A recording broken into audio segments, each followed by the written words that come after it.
English से related सभी जानकारियों के लिए चैनल को सब्सक्राइब करें और बेल आइकन को भी क्लिक करें फॉर मोर इन्फॉर्मेशन। नमस्कार दोस्तों, सभी को वेरी गुड आफ्टरनून।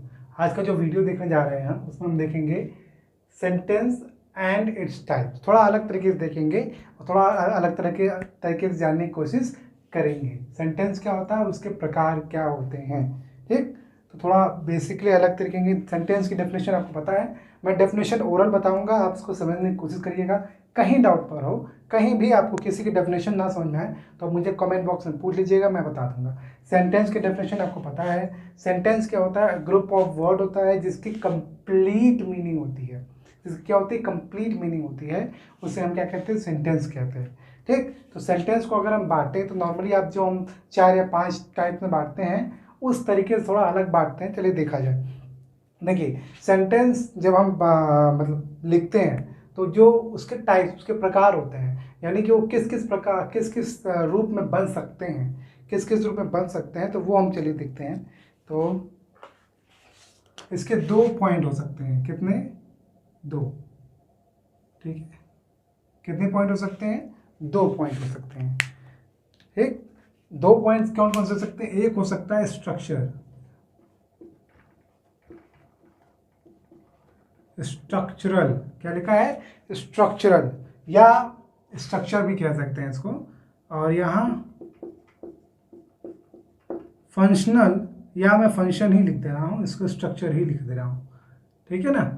क्यों लिख दे रहा हूँ? क्योंकि ये तब एडजेक्टिव तरह काम करेगा तो मुझे नाउन जोड़ना पड़ेगा। तो सेंटेंस दो तरीके से हम बांट सकते हैं, एक स्ट्रक्चर के रूप में, फंक्शन के रूप में।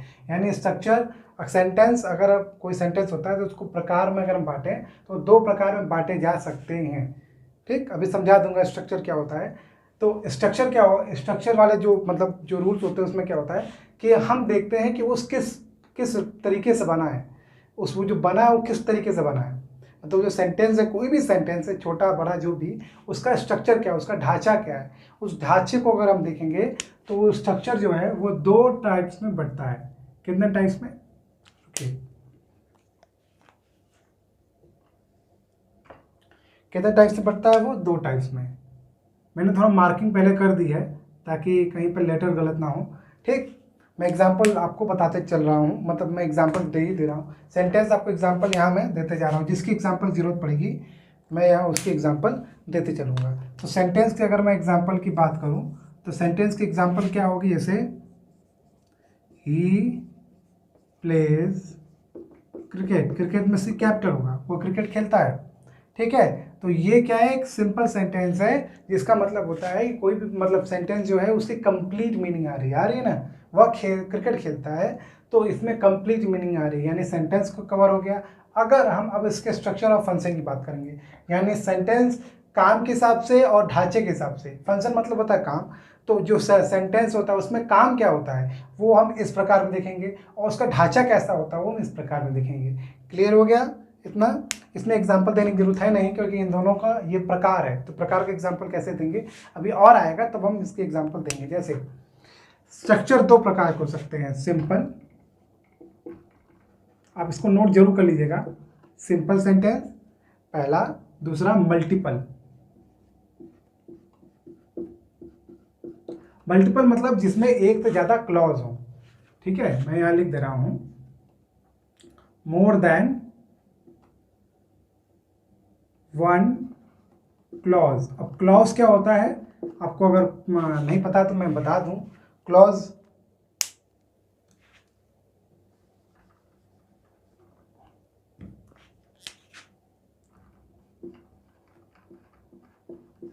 वन क्लॉज, तो मल्टी मतलब जो सिंपल सेंटेंस जिसे याद है, इसमें एक ही क्लॉज है। क्लॉज मतलब होता है group of word which give some meaning, जो कुछ मीनिंग देता है, कंप्लीट मीनिंग नहीं देता है।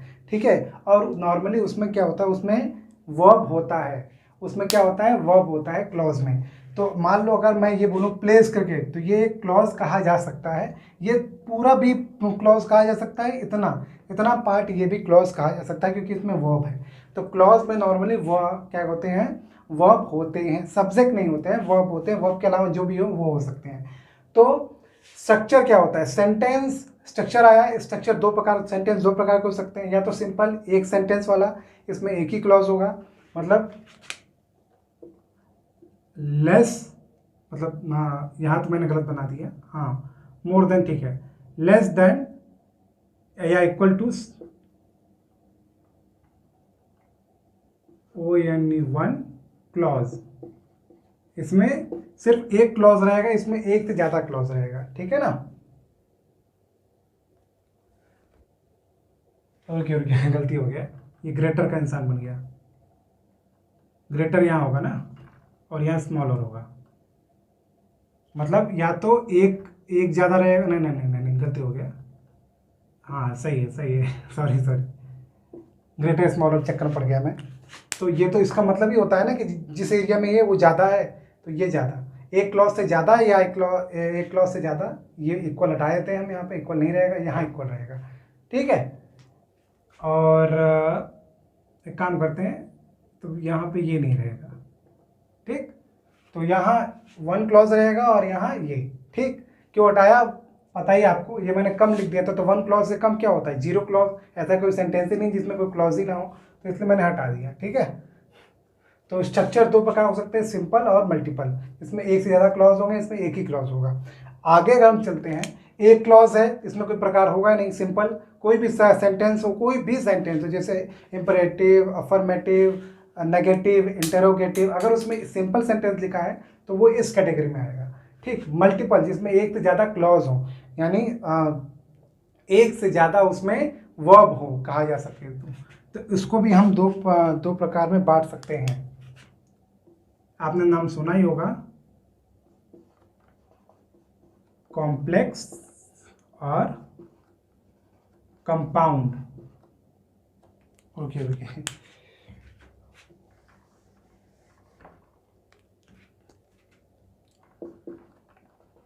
कॉम्प्लेक्स और कंपाउंड सेंटेंस थोड़ा अलग तरीके से बताया जा रहा है। कॉम्प्लेक्स सेंटेंस में जो, ध्यान दीजिएगा, जो दो क्लॉज को जोड़ता है, एक होगा जो मेन क्लॉज होगा, मैं एम लिख रहा हूं, मेन क्लॉज प्लस एक सबऑर्डिनेट क्लॉज होगा, ठीक है। SC मतलब सबऑर्डिनेट क्लॉज और MC मतलब मेन क्लॉज, ठीक है। और इसमें जो यूज होगा वो यूज होगा क्या कहते हैं, सबऑर्डिनेट कंजंक्शन, सबऑर्डिनेट कंजंक्शन। अगर आपको नहीं दिख रहा है तो मैं बोल दे रहा हूं पढ़ के, सबऑर्डिनेट कंजंक्शन। तो ये कॉम्प्लेक्स सेंटेंस वो सेंटेंस होते हैं जिसमें एक मेन क्लॉज होगा, मतलब जिस पर निर्भर होगा सेंटेंस, और दूसरा होगा वो सबऑर्डिनेट क्लॉज। जैसे एग्जांपल के लिए अगर मैं बात करूं, ये मैं इरेज कर रहा हूं, मैं इसका एग्जांपल लिख रहा हूं, इसका कॉम्प्लेक्स सेंटेंस का, ध्यान दीजिएगा। कॉम्प्लेक्स सेंटेंस जैसे he said that he will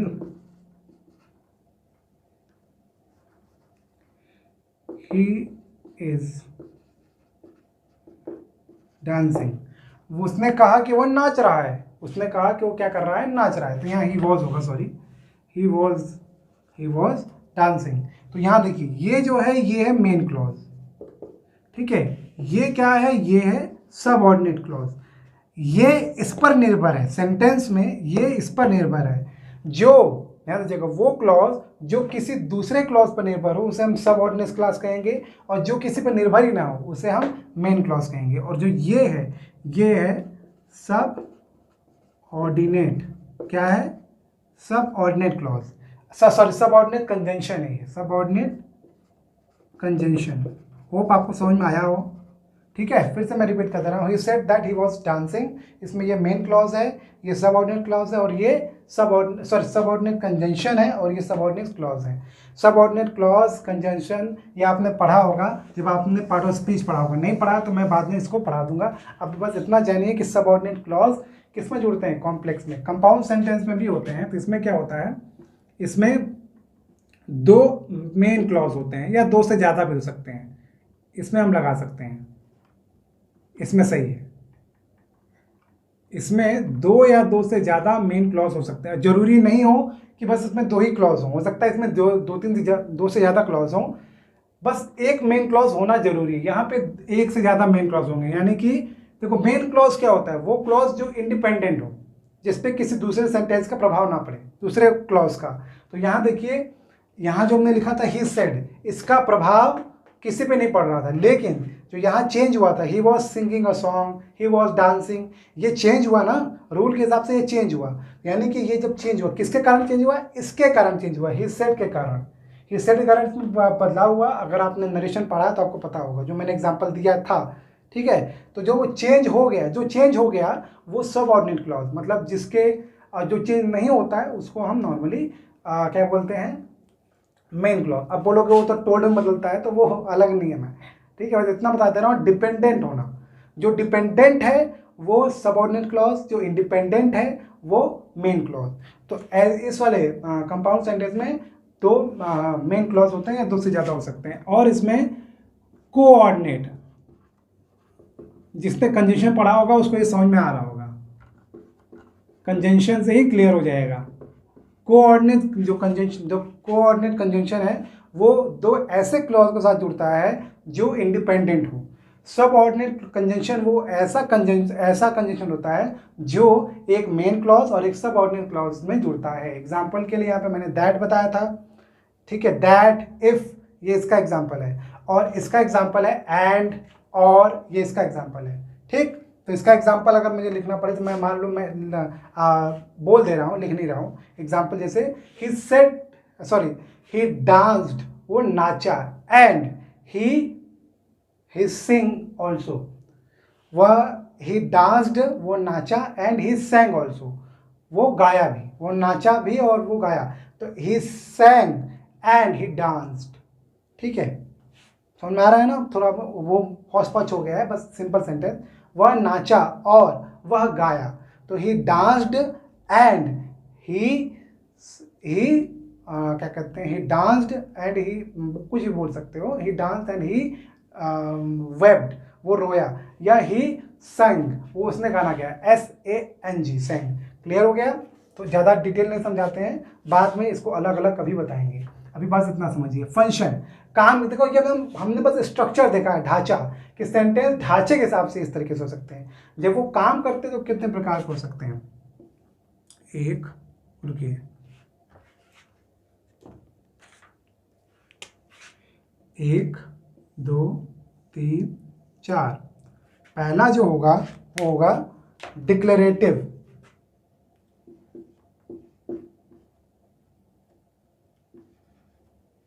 declarative यानी वो सेंटेंस जो डिक्लेयर करे, इंफॉर्मेशन दे। असर्टिव सेंटेंस, डिक्लेरेटिव सेंटेंस कहलाते हैं, ठीक। अब एक होता है डिक्लेरेटिव सेंटेंस, एक होता है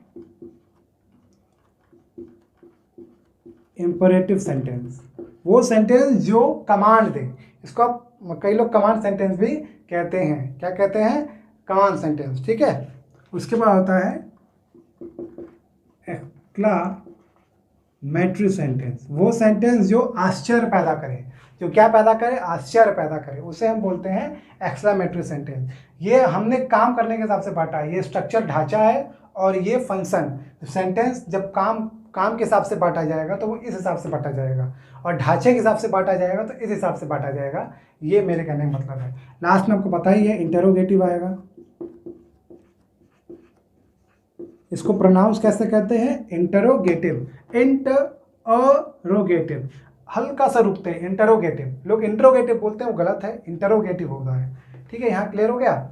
नॉर्मली इन सब के कोई टाइप्स होते नहीं है, लेकिन इंटरोगेटिव्स के टाइप्स होते हैं, ठीक। सेंटेंस लिखने की जरूरत नहीं मुझे किसी की भी। डिक्लेरेटिव सेंटेंस में दो आते हैं, कह सकते हो, इसमें दो आते हैं, एक पॉजिटिव एक नेगेटिव डिक्लेरेटिव में, ठीक है। पॉजिटिव सेंटेंस और नेगेटिव सेंटेंस आपको पता ही है। इंपरेटिव सेंटेंस जो कमांड देते हैं, ठीक, go there, come here, please sit down, ठीक है, तो वो सेंटेंस हो गया। एक्सक्लेमेटरी जो आश्चर्य प्रकट करे, शॉकिंग एक्सप्रेशन दे। और इंपरेटिव सेंटेंस जो, इंटरोगेटिव जो मैं भी बताने वाला हूँ। ये तीन टाइप्स में बांटे जा सकते हैं। और एक और टाइप है, वो मैंने नहीं लिखा है जानबूझकर, क्योंकि वो थोड़ा सा डाउटफुल है। कई जो ग्रामेरियन है, जो मतलब जो ग्रामर पे रिसर्च करते हैं, वो कहते हैं कि वो टॉपिक इसमें नहीं है, इसलिए मैं बता ही नहीं रहा हूँ। तो इसमें क्या होता है, एक तो आपको पता ही है yes no sentence, yes no question, जिसमें यस या नो में आपको आंसर देना होता है। जैसे जो सेंटेंस पूछा जाता है वो सेंटेंस कैसा होता है, वो स्टार्ट होता है हेल्पिंग वर्ब से। इसको यस नो क्वेश्चन हम कह सकते हैं, या हम नॉर्मली उसको हेल्पिंग वर्ब क्वेश्चन भी कहते हैं। लोग नॉर्मली इसको यस नो क्वेश्चन कहते हैं। दूसरा आपको पता ही है WH क्वेश्चन, वो क्वेश्चन जो WH से पूछा जाए, मतलब कि क्वेश्चन वर्ड से पूछा जाए, जैसे वाई, वेयर, हु, विच, ठीक है। हाउ छोड़कर बाकी जितने भी क्वेश्चन वाले वर्ड होते हैं वो किससे स्टार्ट होते हैं, WH से। अगर आपको पता है तो कमेंट बॉक्स में जरूर बताइए कितने WH वर्ड होते हैं। कम से कम 5, 7, 8 तो बताइए, कम से कम 6, 7 तो बताइए WH वर्ड वाले। आप हाउ को भी उसमें जोड़ सकते हैं। तीसरा जो होता है वो आप शायद नहीं सुना होगा या बहुत कम सुना होगा, टैग क्वेश्चन। अब टैग क्वेश्चन क्या होता है मैं आपको बता रहा हूँ। वो क्वेश्चन जो हमें पता हो कि इसका आंसर ऐसे हो सकता है। जैसे कई लोग बोलते हैं ना, तुम मिठाई खा के आए हो ना, तुम लंच करके आए हो ना, तुमने आज पढ़ाई नहीं की है ना, क्योंकि हमें आंसर पता होता है, ठीक है। हमें आंसर पता होता है, फिर भी हम क्या कर रहे होते हैं, पूछ रहे होते हैं। तो ऐसे सेंटेंस को हम टैग क्वेश्चन कहते हैं। इसके मैंने अलग से वीडियो बनाई है, अभी मैं एग्जाम्पल के थ्रू इसको समझाने की कोशिश करता हूँ, ठीक है ना। इसका एग्जाम्पल होगा जैसे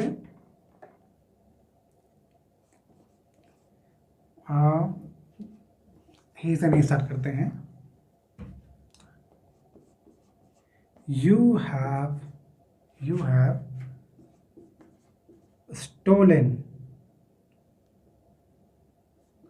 स्टोलन हर वॉच। तुमने उसकी घड़ी चुराई है, ध्यान देना। You have stolen her watch, haven't you, question mark. देखिए ध्यान दीजिएगा, जो मैं लिख रहा हूं इसका मतलब क्या है कि एक और एग्जांपल लिख देता हूं। You are mister Singh, aren't you, question mark, ठीक। नॉर्मली तो you have stolen her watch, तुमने उसकी घड़ी चुराई है ना। तो ये जो है हैवेंट नॉट, इसको ऐसे लिखते हैं, हैव नॉट नहीं लिखते हैं, हैवेंट ही लिखते हैं। हैवेंट यू, क्या करना है, आपको सब्जेक्ट वही उठा देना है और जो हेल्पिंग वर्ब यूज हुआ है उसी का नेगेटिव फॉर्म बना देना है। यहाँ देखिए, यू आर मिस्टर सिंह, आप मिस्टर सिंह हैं। मैंने बताया था जब मिस्टर मिस यूज होता है तो हमेशा हम सरनेम का यूज करते हैं। तो you are mister Singh, aren't you, यहाँ देखिए हमने हेल्पिंग वर्ब उठाया इसी का, और जो सब्जेक्ट था उसी को हमने लिख दिया। अगर यहाँ शी लिखा होता तो यहाँ हम आरंट शी हो जाता। अगर यहाँ शी लिखा होता तो आरंट शी। हम यहाँ पर उसको अपोजिट या सॉरी उसको हम ऑब्जेक्टिव केस में नहीं बदलेंगे, उसको हम सब्जेक्टिव केस में ही रखेंगे, ठीक। तो इसमें देखिए इसका हिंदी क्या होता है, तुमने घड़ी चुराई है ना, तुमने उसकी घड़ी चुराई है ना, आपका नाम मिस्टर सिंह है ना। तो ऐसे क्वेश्चंस को हम टैग क्वेश्चंस कहते हैं। तो काम के हिसाब से, फंक्शन के हिसाब से आप देख सकते हो ये इतने पर। इसको हम 2 टाइप में और बांट सकते हैं, आप चाहो तो लिख सकते हो, एक पॉजिटिव और एक नेगेटिव। मैं लिख ही दे रहा हूँ ताकि आपको एकदम क्लियर हो जाए। इसको कहाँ बताऊँ मैं, चलिए यहाँ बता दे रहा हूँ मैं, ठीक है। एक सेंटेंस होता है पॉजिटिव, मैं इसको शॉर्ट में लिख रहा हूँ, जगह नहीं है। पॉजिटिव, एक होता है नेगेटिव। मैथ में आप ऐसे यूज करते होगे, एक पॉजिटिव सेंटेंस एक नेगेटिव सेंटेंस हो, ठीक है। सब समझ में आ गया। कहीं पर कोई डाउट परेशानी हो किसी भी पॉइंट को लेकर, हो सकता है आपको इसमें कंफ्यूजन हो थोड़ा सा, तो इसकी मैंने अलग से वीडियो बनाई है, शायद आप जाके देख सकते हैं। अगर आपको नहीं मिलेगी तो कोई बात नहीं है, जैसे जैसे हम टॉपिक्स डिस्क्राइब करेंगे इसका नंबर भी आएगा, इसका नंबर आएगा तो इसको हम डिटेल में पढ़ेंगे। जैसे हमने डिटेल में आज सेंटेंस पढ़ा है, वैसे डिटेल में हमने कभी कॉम्प्लेक्स सेंटेंस, कंपाउंड सेंटेंस पढ़ेंगे, कभी हम सब ऑर्डिनेट, कोऑर्डिनेट, कंजंक्शन पढ़ेंगे, ठीक। समझ में आ गया यहाँ तक पूरा। कहीं पर कोई दिक्कत परेशानी है तो कमेंट बॉक्स में क्वेश्चन पूछ सकते हैं। मैंने एक क्वेश्चन पूछा है, ये वाला जरूर मुझे बताएं, और हो सके तो आप चाहो तो कोई क्वेश्चन अगर आपको किसी भी चीज़ से पूछना है तो आप पूछ सकते हो। अगर आपको ये वीडियो अच्छी लगी है तो वीडियो को लाइक करें, अपने दोस्तों को भी शेयर करें, और ग्रामर की ऐसे वीडियोस देखने के लिए चैनल को सब्सक्राइब करिए। और मैं फिर से बता दे रहा हूँ, ये कोई भी क्लास का बच्चा वीडियो देख सकता है, कहीं पर भी कोई डाउट हो तो आप क्वेश्चन पूछ सकते हो, ठीक है ना। तो ग्रामर क्लासेस ऐसे ही रेगुलर चलती रहेंगी, कोशिश की जाएगी कि डे बाय डे आपको वीडियोस मिलते रहे। आपने वीडियो देखा उसके लिए आपका बहुत बहुत बहुत धन्यवाद। Thank you so much for watching this video. नमस्कार, जय हिंद।